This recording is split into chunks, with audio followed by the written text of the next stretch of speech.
Hello, KezBookReviews here. How are you all? I hope you're all very, very well. What have I got for you today? Well, it's this book here, Braiding SweetGrass. Now, this book really took the world by storm when it was first published, and it was some time ago. A lady rang me and said, Kez, you just have to read this book. So I agreed, and she posted it to me. And I must agree, it is one of the best books I have read when it comes to the research and then attaching that research to the story about her childhood, where she grew up, their beliefs, their traditions. It's a beautiful book to read.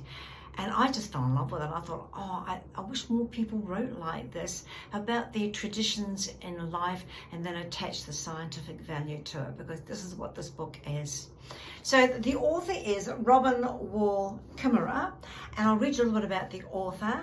Robin is a mother, a scientist, a decorated professor, an enrolled member of the Citizen of the Potawatomi Nation. I hope I've said that correctly. Potawatomi. She lives in New York, where she is a Sunny, distinguished teaching professor of the environmental biology and a founder and director of the Center of Native Peoples in the Environment.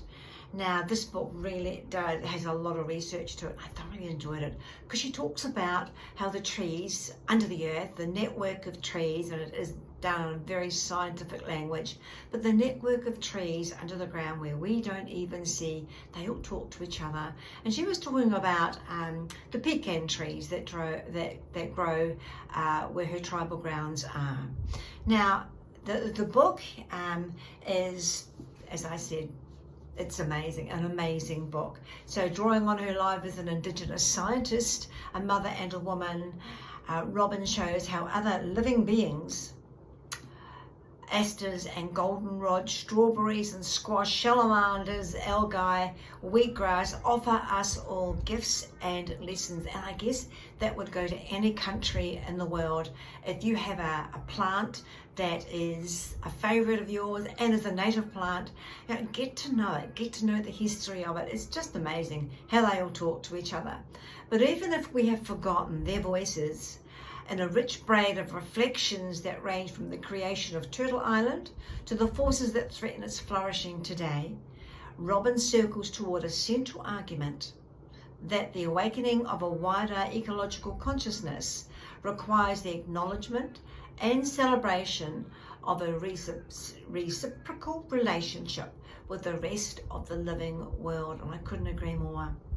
For only when we can hear the languages of other beings, which are the plants, we will be capable of understanding the generosity of this planet, our home that we call Earth, and learn to give our own gifts in return.